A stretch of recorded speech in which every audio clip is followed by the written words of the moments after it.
I sat across from Novin and Dell. We'd said nothing since each of us had responded to the waiter. Dell was having a Jack and Coke, Novin a glass of Chardonnay, and I was having another Corona with the lime shoved down into the neck. It was odd, and it felt strange. And while thanking them both for giving me closure, and bolting was what I wanted to do, it seemed tremendously selfish. Novin cut me off, his gaze locked on mine. Where did you go? I took a position in private security after I left the Army, I replied. In Maine, Dell said, his green eyes locked on my face. Yes. Novin took a sharp breath. You disappeared. You left everything. I had taken my clothes and my laptop, but everything else, books, photographs, an impressive DVD collection, art, dishes, all the things that made a house a home, I walked away from. There were water bottles you took running, the Fiesta ware we collected, and your favorite omelet pan, Novin said, like it was important. But that was all insignificant at this point. You walked right out of your life. Yes, I did, I agreed. That wasn't what I wanted, he said, and I heard the pain clearly in his voice. It was, I countered. You sleeping with Dell let me know that. Silence. No, Dell chimed in, and when I checked, I saw the hurt there. Novin needed both of us. Or more correctly, he wanted us both. And you never let me explain. That's very true. It was never supposed to be only him and me, Dell said softly. It took a minute because what I thought first I was certain could not be right. The it implied planning, and even though I could no longer be hurt by any new discovery, I could definitely be surprised. Quaid, Novin began, his voice shaky. How could you have missed that we both wanted you? I walked into our home, the house, and then out, but I'd never known there had been a planned component. I was quiet as the drinks came, as Novin ordered appetizers and a salad, and remained silent when the waiter left. Dell resumed talking. Novin needed me in his life. You were always so secretive, Quaid, and he had to have someone there were no secrets with. There were pieces of your life that neither of us knew, but it didn't matter because we had each other to turn to. They'd had each other, but for how long? And only then did the whole picture come into focus. So the night I came home and found you guys, that wasn't the first time. No, Dell came clean. It wasn't. I had been living a lie and never known. Thinking back on my life with Novin, even if I had smelled Dell in my home, on my sheets, I never would have questioned it. One of us was with him every day. The man's scent was on my clothes, on Novin's. He ran with me every morning and went to the gym with Novin in the afternoon. We suffered through blind dates with him, offered support. He was in my kitchen, on my couch, everywhere. Having Novin reek of him would never have given me even a moment of concern. So the nights I came home and you were there, my stomach clenched suddenly from the complete and utter betrayal of it all. I had been so duped, so out of touch with the animal in me, relying so much on my humanity that I never once doubted or questioned or wondered. The jackal in me would have sensed another in his lair. The man had blindly trusted. Quaid? Novin sounded scared. How? I coughed. How long were you two together? It doesn't matter, Novin said, leaning forward, but it mattered deeply to me. Practically the whole time, Quaid, Dell answered, sounding miserable and worried. How could I have missed that? I missed nothing. I wanted you, Novin rushed out under his breath. My God, Quaid, I have never wanted anyone like... It was crazy. It was... But he had to have me, too, Dell said, cutting him off. Because you were so mysterious, Quaid, and I was his rock. I had not been strong enough to build on. I remembered when I first met Novin, And then later, when I had introduced him to the most important person in my life, my best friend, Novin and Del had hit it off right away, and I had been so happy. And later, when we fought, Del was always there, playing peacemaker. You were so secretive, Novin reiterated. I never knew what you were thinking, or if it was permanent, or if you were going to stay. He hadn't trusted me to be his home, and so had put his faith in Del instead, because Del was the sure thing, the guaranteed foundation. I was not. I was the wild card. I was the guy who disappeared. But I wanted you too, Novin sounded urgent, almost begging me to understand. Both of us, Quaid. We needed you like more than you can imagine, Del said, his voice ragged and low. And when you left, instead of fighting, instead of talking, instead of doing anything at all, it tore us both apart. I was so wrong, Novin said, his voice stilted in pain. I thought I planned for you to find us. Del said it would be bad, that we should talk to you, but I had this idea in my head. He'd had a fantasy. You thought I'd come in, find you, and join you. Yes, he gasped.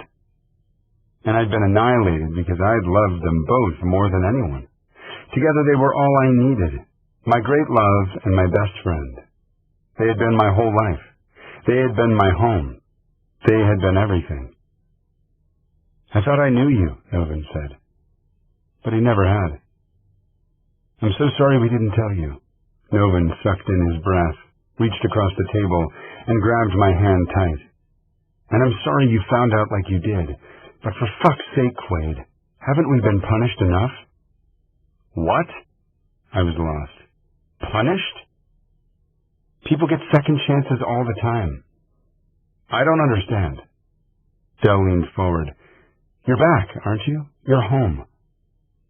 Oh, I said, relieved that I'd come. Del, it's been close to 12 years. I know marriages that don't last that long. You have each other. You don't need anything else. It was never supposed to be just us, Novin insisted, repeating what he'd said earlier. I would never. You were always supposed to be there, too. But I haven't been, and I won't be. So let's eat and talk and then say goodbye the right way. It's all water under the bridge. You're not getting it, Del coughed. We've been I get Novin. I can see where he would have wanted us both now, that I know he didn't ever trust me to stick around. Novin caught his breath. That's not what But you, Del, we were just friends. We were never any more. When did that change? When did you decide you wanted me like that? His gaze locked with mine. When did I decide I wanted to be in bed with you? I nodded. He chuckled. I thought you knew. I thought you knew and didn't say anything because you just wanted to be my friend, but you really had no clue, did you? I sat there and waited for him to go on. From the moment we met in boot camp, Quaid, I wanted you. But you always treated me like a buddy, and I was afraid if I pushed it and made my feelings known that we wouldn't have been anything. And then when you took the assignment out at Luke and moved here to Phoenix, I thought you were moving to be close to me. I was. Yeah, but not how I thought. I mean, I left town for my brother's wedding and came back, and you had hooked up with Novin. Yeah, I remember. I had been so happy to have a new man in my life, and my old friend. I worked so hard to like Novin and not be jealous, but he saw it. He knew. When you were gone on that mission to Tel Aviv, you remember that? I did. Novin and I had been together 6 months at that point. I was so surprised when Novin called me for us to hang out, and even more so at how much I enjoyed his company. So you seduced him, or he seduced you? It was mutual, Novin chimed in. I needed someone strong who could take care of me and be my base, and Novin was as close to you as it seemed like I was ever going to get, and of course gorgeous, and he needed me, Del husked, looking uncomfortable. We both thought it was just a mistake, but we fit, Quaid. He said the last, at first looking at his drink before his eyes flicked up and met mine. I understand, I said, because there was nothing else to say. When Novin said he knew that you loved me and he was certain your feelings would have been there for me if I just had the balls to tell you, I had to see if there was a chance. And Novin, he needed more than just you, and... Not more, Novin clarified, reaching over to grasp my wrist. You were never lacking, Quaid. You were this dangerous, wild, beautiful man that I wanted in my life, but he needed security too, Dell explained, reaching out for Novin's hand. He needed someone to depend on, that he would know would never leave. I was that guy, Quaid. I was the strong one. Novin took his hand and squeezed it as he gazed into Dell's eyes. It was sweet, the love I saw there, different from how he had looked at me. There was no heat or possessiveness, but it had been a long time. I found them in bed together. I'd left without a backward glance.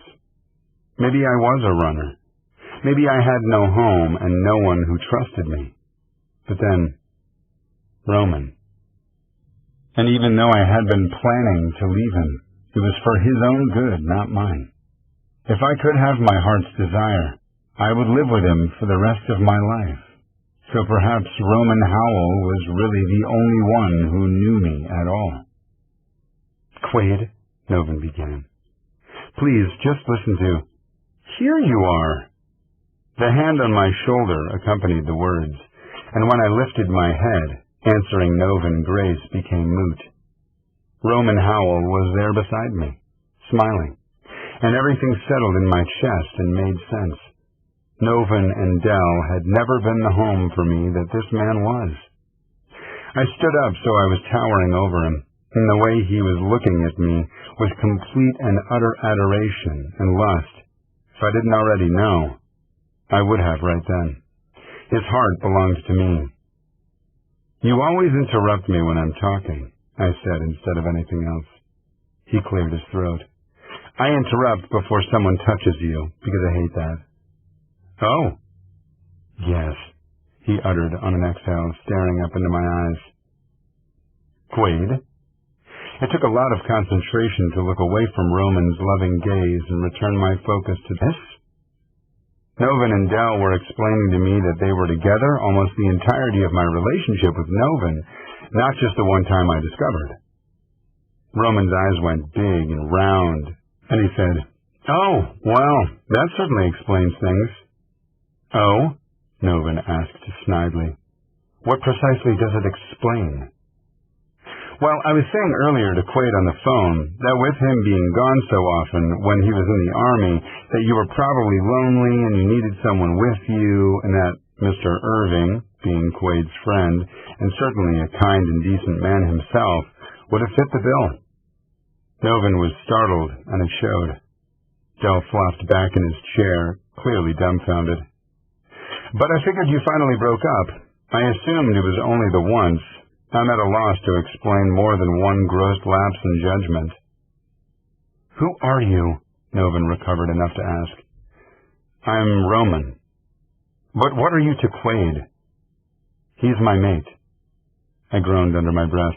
He was lucky the word mate was not so foreign that it would make them think twice about it.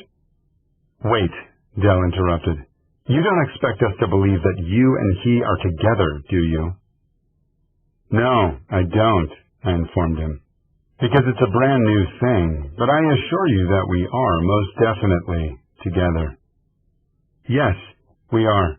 In just the day we had been separated, the animal in me wanted to lick and bite his mate. What the hell was that? Novin sounded scared. Quaid, your eyes. I was suddenly desperate to get Roman alone. His eyes? Dell was lost because